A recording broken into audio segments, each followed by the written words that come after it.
The first wave hit without warning. Dr. Elena Rodriguez gripped the railing of the underground research facility's observation deck, her knuckles white, watching the holographic displays that showed the destruction of New York City. The Krell-Theory shockwave transformed skyscrapers into dust in seconds, their weapon systems far beyond anything humanity had ever conceived. "Mommy," her 8-year-old daughter Sophia whispered, "are we going to die?" Elena's eyes, a mix of terror and defiance, locked with her daughter's. She forced a smile that felt more like a razor's edge. "No, mi amor. We're going to survive. We're going to fight." The facility was a repurposed Cold War-era bunker beneath the Adirondack Mountains, originally designed to survive nuclear war. Now it would become humanity's last hope. Around them, a carefully selected team of scientists, military strategists, and technology experts worked with a frantic intensity that bordered on desperate creativity. Outside the reinforced walls, the world was burning. Colonel Jack Harper stood on the deck of the U.S. Gerald R. Ford, what remained of the United States carrier fleet positioning itself for a seemingly futile defensive action. The ship's advanced radar systems painted a grim picture, massive Krell-Theory motherships blocking out the sun, their biomechanical hull designs defying every known principle of aerospace engineering. "Multiple incoming," shouted Lieutenant Maria Gonzalez from the tactical station. "Weapon signatures unlike anything in our database." Harper knew they were essentially throwing pebbles at a tsunami. The carrier's defensive systems, cutting-edge electromagnetic railguns, and quantum-shielded missile batteries would be little more than an irritation to the alien vessels. But irritation was better than surrender. "Target their secondary propulsion nodes," Harper commanded. "Every shot counts." The first experimental electromagnetic pulse weapons fired, a desperate technological gamble. 3 Krell-Theory destroyers, each the size of Manhattan, suddenly flickered and lost altitude. Not destroyed, but momentarily disrupted. It was a microscopic victory in an apocalyptic landscape, but it was something. In Beijing, Dr. Wei Zhang watched his team of quantum computing experts work feverishly. Their research facility had been converted into an emergency command center, with banks of servers processing astronomical amounts of data captured from the initial invasion. Every millisecond of sensor data, every fragment of alien technology, represented a potential key to survival. "We're detecting patterns," Wei muttered, more to himself than to anyone else. "Their technology is advanced, but it follows predictable computational logic. There are weaknesses. There are always weaknesses." Across the globe, similar scenes played out. In underground bunkers, military bases, research centers, and improvised resistance cells, humans were transitioning from shock to action with remarkable speed. The initial devastation had done something unexpected. It had unified humanity with a clarity of purpose not seen in generations. Back in the Adirondack facility, Elena turned to her team. Dr. Kai Chen, a robotics expert who had been working on adaptive AI systems, was already interfacing with the facility's main computer. Fragments of captured Krell-Theory communication signals danced across multiple screens. "They think we're finished," Chen said, a slight smile cutting across his usually serious face. "They believe conquest is a formality." Elena nodded, her mind already racing through potential countermeasures. "Then we'll give them a war they never expected." Sophia watched her mother, sensing the transformation happening. This wasn't just about survival anymore. This was about proving something to the aliens, to themselves. Outside, another series of explosions lit up the horizon. The first day of the invasion was ending, but humanity's real battle was just beginning. In military communication centers, research facilities, and resistance strongholds around the world, a single sentiment began to crystallize. We will not go quietly. We will not be forgotten. The Krell-Theory had made a fatal mistake. They had underestimated humanity's capacity for adaptation, for resilience, for turning certain defeat into an opportunity for revolution. The gutted remains of a Silicon Valley research complex, looked more like a war zone than a hub of technological innovation. Twisted metal and shattered quantum computing arrays littered the ground, smoke still rising from the ruins where the Krell-Thery's initial assault had been most brutal. Kai Chen moved carefully between the wreckage, his augmented reality glasses scanning every fragment of alien technology. A veteran of DARPA's most classified research programs, he'd spent years developing adaptive AI systems. Now, those years of theoretical work would be tested in the most extreme circumstances imaginable. Got something. Maya Okoi's voice crackled through the comm system. She was perched precariously on a half-collapsed server room, her dark fingers dancing across a makeshift interface cobbled together from salvaged alien and human tech. Chen approached, ducking under a fallen support beam. Maya was Nigerian, formerly the lead cybersecurity expert for a Pan-African tech consortium. Her reputation for breaking seemingly unbreakable systems was legendary, and now more crucial than ever. "Look at this," she said, rotating a fragment of alien circuitry. The material seemed to shift and shimmer, defying traditional understanding of material science. Their quantum communication network isn't just advanced, it's alive. Chen raised an eyebrow. Alive. Maya's grin was predatory. Not biological, but adaptive. Self-healing. Each communication node is essentially a distributed neural network that can reconfigure itself instantaneously. Most would have seen this as an insurmountable challenge. To Maya and Kai, it was an opportunity. Nearby, Dr. Hiroshi Nakamura worked with a team of engineers, carefully dissecting a captured Krell-Thery weapon system. Unlike the others, Nakamura moved with the precision of a surgeon, every movement calculated and deliberate. "The power source is unlike anything in our current understanding," he muttered, more to himself than to his assistants. A holographic display flickered to life, showing complex energy signatures that seemed to dance and pulse with an almost organic rhythm. Outside the complex, the world continued to burn. But inside this makeshift research center, humanity was fighting back, one molecular circuit at a time. A young technician named Carlos Rodriguez, no relation to Elena, rushed in, his face a mix of excitement and terror. "We've isolated a communication frequency. It's unstable, but..." Maya was already moving. Her fingers flew across improvised interfaces, quantum decryption algorithms spinning complex webs of code. For a moment, the alien communication network became visible, a three-dimensional map of interconnected nodes that pulsed with an almost living light. "They're not just communicating," Maya breathed. "They're thinking. The entire network is one massive distributed intelligence." Kai understood the implications immediately. A traditional attack would be useless. They needed something more. A virus that wasn't a virus, a disruption that could think and adapt. Hours turned into days. The team worked in shifts, surviving on caffeine, nutrient packages, and pure adrenaline. Outside, the Krell-Thery continued their systematic destruction. But here, in this broken complex, something remarkable was taking shape. "We're not just reverse engineering," Kai explained to a group of exhausted researchers.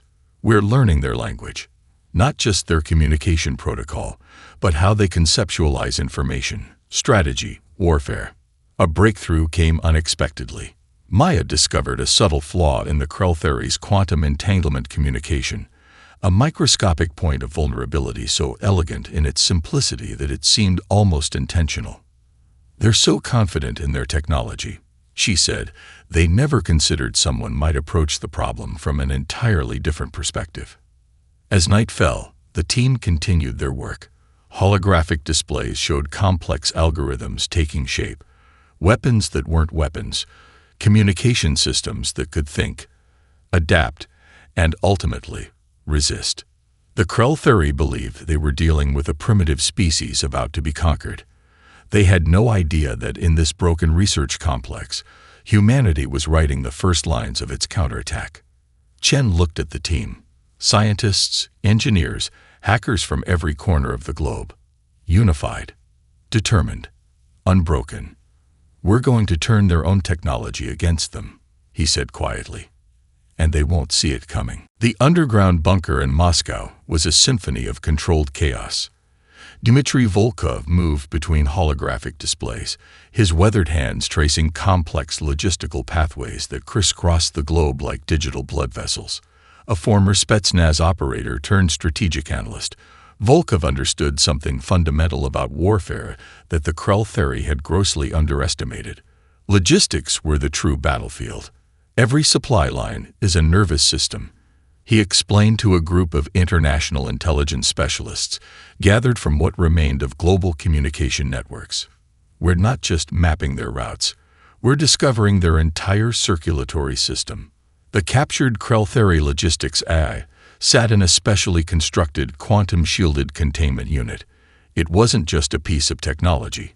It was a Rosetta Stone of alien strategic thinking. Each algorithm, each data packet was a window into the invader's most vulnerable point.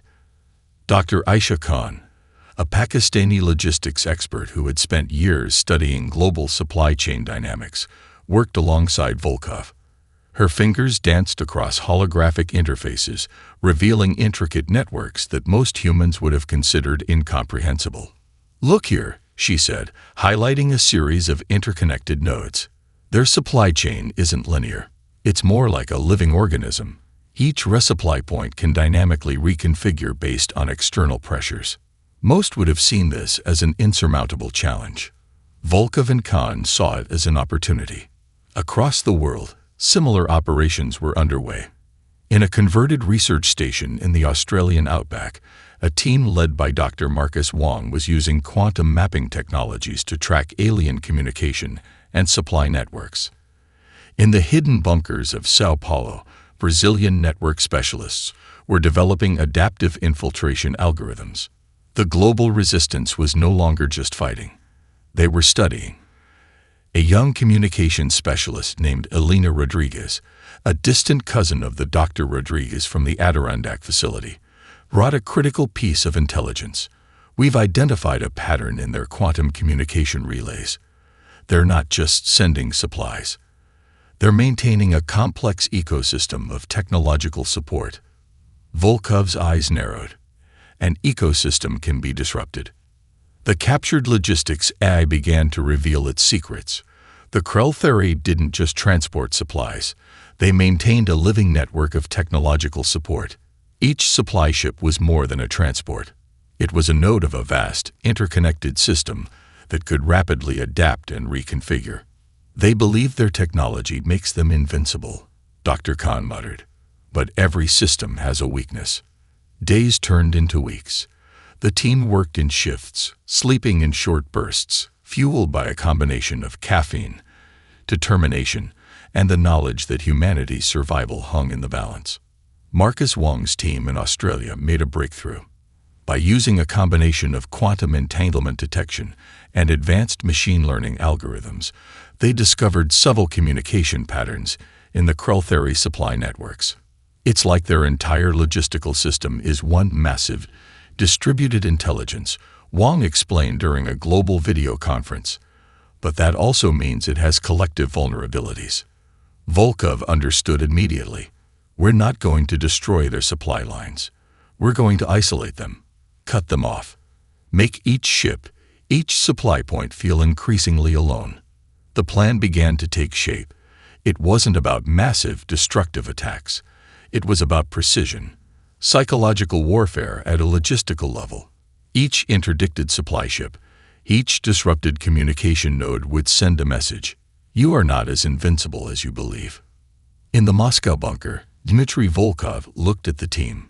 Specialists from every corner of the globe, united by a single purpose. Humanity had always been strongest when its back was against the wall. "We're going to turn their greatest strength," he said quietly, "into their most catastrophic weakness." Outside, the world continued to burn. But here, in this moment, humanity was writing the first lines of its true counterattack. The drone swarm moved like liquid mercury across the starless sky. Dr. Kai Chen watched the holographic display, each autonomous unit representing a complex mathematical symphony of adaptive technology. These weren't just machines. They were living algorithms, capable of reconfiguring themselves instantaneously based on environmental challenges. Lieutenant Commander Sarah Reynolds, a former U.S. Navy drone warfare specialist, stood beside him. Her augmented combat interface allowed her to see through the collective eyes of the swarm. "They're beautiful," she whispered, more to herself than to Chen. Beautiful was an understatement. Each drone was a marvel of human innovation, constructed from molecular adaptive materials that could shift properties mid-flight. Captured fragments of Krell technology had been reverse-engineered, integrated into a system that was part machine, part living intelligence. Target acquisition complete, the AI interface announced. Its voice was deliberately neutral, a hybrid of multiple language models designed to provide maximum clarity with minimal emotional interference. Their current mission was audacious: infiltrate a massive Krell command ship currently orbiting what used to be the southeastern United States. What remained of the region was now a stark landscape of alien technological occupation. In the underground facility, Maya Okoi managed the quantum communication network. Her fingers moved like a concert pianist across holographic interfaces, creating communication pathways that would have been impossible just months earlier. "Quantum entanglement protocols are holding," she reported. "We're invisible." The plant was multilayered. These drones weren't just surveillance. They were precision infiltration units designed to plant quantum disruption nodes throughout the alien vessel. Each node was a potential cancer in the ship's technological ecosystem. Aboard the Krell command ship, First Tactical Coordinator Zarek reviewed standard occupation protocols. The human resistance had been remarkably ineffective, or so the standard reports suggested. A lifetime of military conditioning made questioning official reports nearly impossible. Nearly. Something felt different. Subtle anomalies in communication protocols. Microscopic disruptions that seemed to resolve themselves almost instantly. But they were there. Back on Earth, Chen explained the mission's complexity to the assembled team. "We're not just attacking," he emphasized. "We're learning. Every interaction is data. Every infiltration is research." The first drone penetrated the command ship's outer hull. Its molecular structure shifted, becoming momentarily transparent, then resolving into a near-perfect mimicry of the ship's internal structural materials. Sensors designed to detect traditional infiltration methods would find nothing. Inside the ship, nanoscale infiltration units began their work. They weren't destroying. They were exploring, mapping, understanding. Each movement was calculated, each interaction a potential source of future strategic advantage. Lieutenant Reynolds tracked the mission through her augmented interface. Years of drone warfare experience had prepared her for complex missions, but this was different. This was warfare at a molecular level. "Quantum disruption nodes are in place," the AI interface announced. No excitement, no fear, just pure, calculated efficiency. Zarek felt the first hint of unease. Something was changing. Microscopic alterations in communication protocols. Subtle shifts in computational pathways that defied standard diagnostic procedures. The human resistance wasn't just fighting. They were infiltrating, learning, transforming. As the drone swarm completed its mission, Chen looked at the team. Specialists from every corner of the globe. United, determined, each one understanding that this wasn't just a military operation, it was a fundamental reimagining of technological warfare. "We're writing a new language of conflict," Chen said quietly. "And they don't even know it yet." Outside the facility, the world continued to burn. But here, in this moment, humanity was proving that innovation was the most powerful weapon of all. The first signs of fracture came not with a bang, but with a whisper. Aboard the Krell flagship Dominion Spear, First Tactical Coordinator Zarek noticed the initial anomalies during a routine system diagnostic. Communication packets that should have been instantaneous now carried microscopic delays. Supply route algorithms that had been perfect now showed the slightest hint of inefficiency. Recalibrate quantum communication relays, Zarak ordered, more out of habit than genuine concern. The communication officers exchanged subtle glances, a gesture that would have been invisible to human observers, but spoke volumes within Krell culture. Something was wrong. In the hidden resistance command center beneath the Adirondack Mountains, Dr. Elena Rodriguez watched the first signs of their strategic disruption take shape. The holographic displays showed Krell supply routes becoming increasingly erratic, like a complex neural network slowly losing its coherence. "It's working," Dr. Kai Chen muttered, his eyes reflecting the dancing light of multiple screens. "We're not just interrupting their communication. We're making them doubt their own systems." Maya Okoi leaned in, her fingers dancing across quantum interface systems. "Look at the communication patterns. They're starting to overcompensate. Each attempt to resolve the anomalies is introducing more complexity, more potential for error." The plan was elegant in its simplicity. Rather than destroying the Krell technological infrastructure, the human resistance was introducing calculated uncertainty. Each interdicted supply ship, each microsecond of communication delay, was a psychological weapon more potent than any physical attack. Dmitry Volkov's team in Moscow had been tracking the progression. Their analysis showed a fascinating phenomenon. The Krell supposedly adaptive technology was becoming increasingly rigid as it tried to compensate for the unexplained disruptions. "They're like an immune system attacking a virus that doesn't exist," Volkov explained during a global resistance briefing. "Every defensive mechanism is actually making them more vulnerable." Aboard the Dominion Spear, the tension grew. Supply ships began to report increasingly strange navigation challenges. Communication relays that had been instantaneous now carried strange, almost imperceptible distortions. Zarak called a senior tactical meeting. The communication officers looked nervous, a rare display of emotion in their typically stoic culture. "Explain the navigation discrepancies," Zarak demanded. The lead navigation officer, a veteran of countless interstellar campaigns, struggled to provide a coherent explanation. "The quantum navigation systems are experiencing unexpected quantum state fluctuations. But that's impossible." Impossible. The word hung in the air like a challenge. Back on Earth, Elena Rodriguez understood the psychological warfare they were waging. "We're not just attacking their technology," she explained to her daughter Sophia.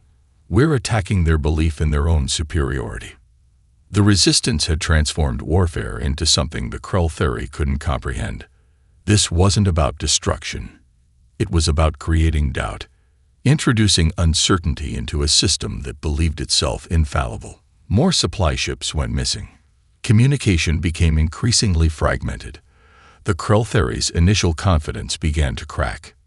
"Each disruption is a message," Chen said, watching the holographic displays. "We're writing a new language of conflict, one they cannot translate." On the Dominion Spear, Zarak made a fatal mistake common to all technologically superior civilizations. They began to ignore the mounting evidence of systematic failure, convinced of their own invincibility. But humanity knew something fundamental. True weakness isn't about technology. It's about the inability to adapt, to question, to see beyond your own assumptions. As another supply ship disappeared into the quantum-disrupted communication network, the Krell were about to learn that lesson in the most painful way possible.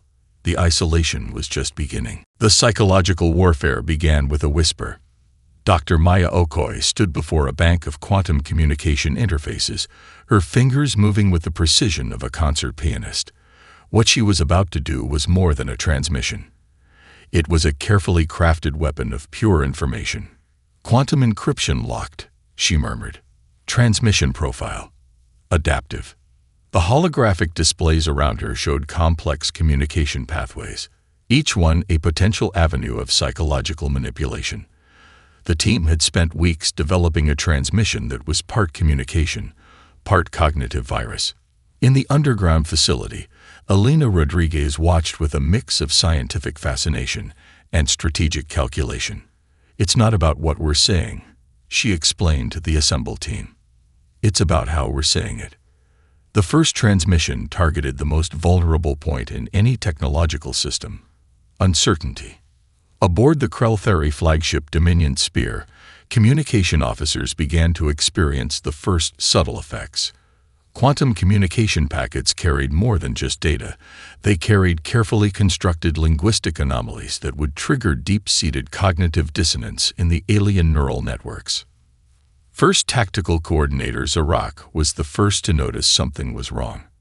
Routine communication reports began to contain microscopic inconsistencies. Navigation logs showed phantom routes that couldn't exist. Supply chain algorithms produced results that defied logical interpretation. Each transmission was a precision-crafted puzzle designed to erode the Krell-Theory's absolute faith in their technological superiority. Dr. Kai Chen explained the strategy to the Resistance leadership. "We're not just sending messages," he said, pointing to complex holographic displays. "We're introducing cognitive friction. Each transmission is designed to make them question the fundamental reliability of their own systems." The human team had studied the Krell-Theory's communication networks with unprecedented depth. They understood something critical. For a species that relied entirely on technological mediation, uncertainty was more destructive than any physical weapon. Dmitry Volkov's team in Moscow had been instrumental in developing the psychological warfare approach. "Look at their communication structure," he explained during a global resistance briefing. "It's not just a network. It's their entire cognitive ecosystem. We're not attacking their ships. We're attacking their ability to think." Holographic displays showed the progressive breakdown. Communication pathways that had been instantaneous now carried microscopic hesitations. Supply route algorithms began to produce increasingly bizarre results. Each transmission was a precision-crafted cognitive weapon. On the Dominion Spear, the first signs of panic began to emerge. Zarak called an emergency tactical meeting. The communication officers looked increasingly uncertain, an emotion that was almost taboo in Krell-Theory culture. "Explain the communication anomalies," Zarak demanded. No one could provide a satisfactory explanation. Back on Earth, Elena Rodriguez understood the profound psychological warfare they were waging. "We're attacking their most fundamental belief," she explained to her daughter Sophia. "The idea that their technology makes them invincible." The transmissions were carefully designed. Each one carried multiple layers of meaning. Some introduced subtle logical paradoxes. Others created communication pathways that seemed to exist and not exist simultaneously. To a species that relied entirely on technological mediation, these were more than messages. They were existential threats. Dr. Maya Okoi watched the holographic displays with a predatory focus. "We're writing a new language of conflict," she said quietly, "one they cannot comprehend." As another set of quantum-encrypted transmissions launched, the Krell-Theory were about to learn a fundamental truth. True vulnerability isn't about technology. It's about the inability to question your own assumptions. The psychological isolation was just beginning, and humanity was just getting started. The final assault began with a symphony of quantum disruption. Colonel Jack Harper stood on the bridge of the U.S. Defiance, a ship that was more advanced technology than traditional naval vessel. Around him, a coalition of international forces had been transformed into a precision instrument of human resistance. "Quantum Cascade initiating," announced Lieutenant Maria Gonzalez, her fingers dancing across holographic interfaces that seemed to pulse with living light. The space around them became a canvas of strategic brilliance. Hundreds of modified human vessels, each one a hybrid of captured alien technology and human innovation, moved with a synchronicity that defied traditional military doctrine. Aboard the Krell-Theory flagship Dominion Spear, First Tactical Coordinator Zarak watched in growing horror as their supposedly impenetrable defensive systems began to unravel. The quantum communication networks that had been their greatest strength now became their most catastrophic weakness. Dr. Kai Chen's team had spent months preparing for this moment. The captured logistics eye, the quantum disruption nodes, the psychological warfare. Everything was converging into a single devastating strategic moment. "We're not just attacking," Chen had explained during the final briefing.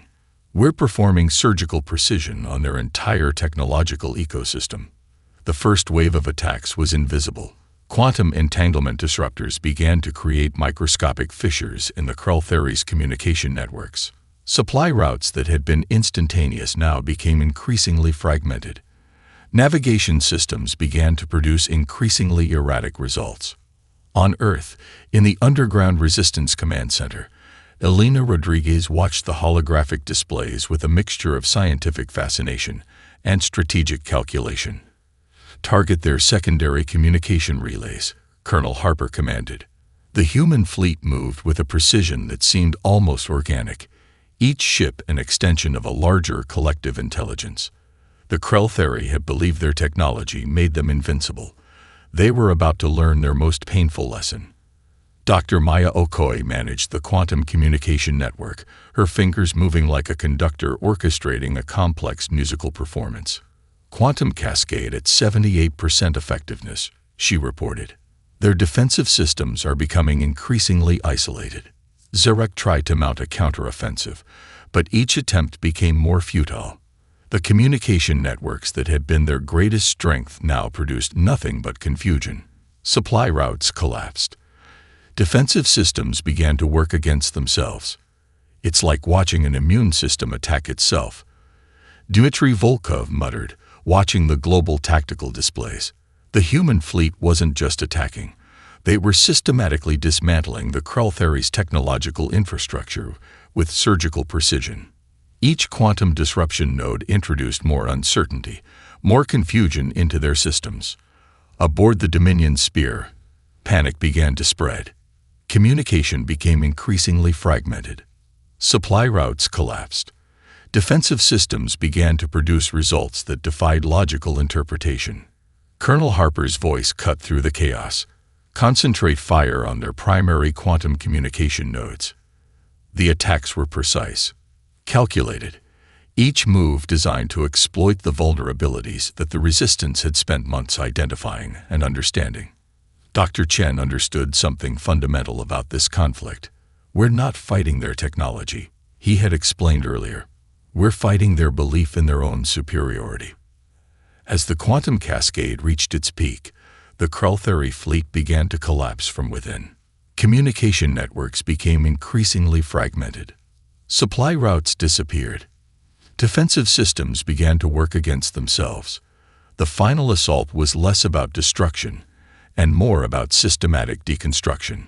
Zarek watched in growing horror as the Krell-Theri's technological superiority unraveled.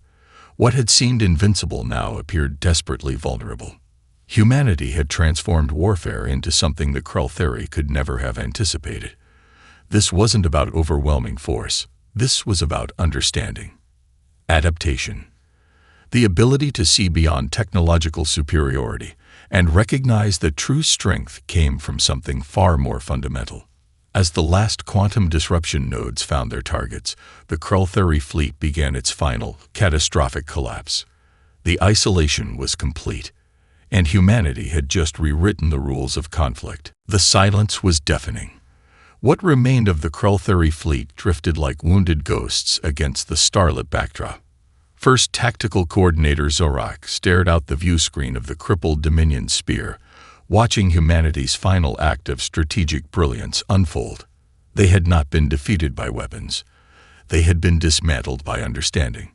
On Earth, in the Underground Resistance Command Center, Dr. Elena Rodriguez watched the final moments of the invasion with a mixture of scientific fascination and profound relief. Her daughter Sophia stood beside her, watching the holographic displays that showed the systematic collapse of the alien invasion force. "We didn't just win a war," Elena explained softly. "We demonstrated something fundamental about our species." Dr. Kai Chen approached, his hand still moving across quantum interface systems. The final stages of their strategic dismantling were complete. The Krell-Theri's technological ecosystem had been surgically deconstructed, not destroyed, but fundamentally transformed. Dmitry Volkov's voice crackled over the communication systems. "Total logistical collapse confirmed. Their supply networks are completely fragmented." The resistance had done something unprecedented. They hadn't merely fought an invasion.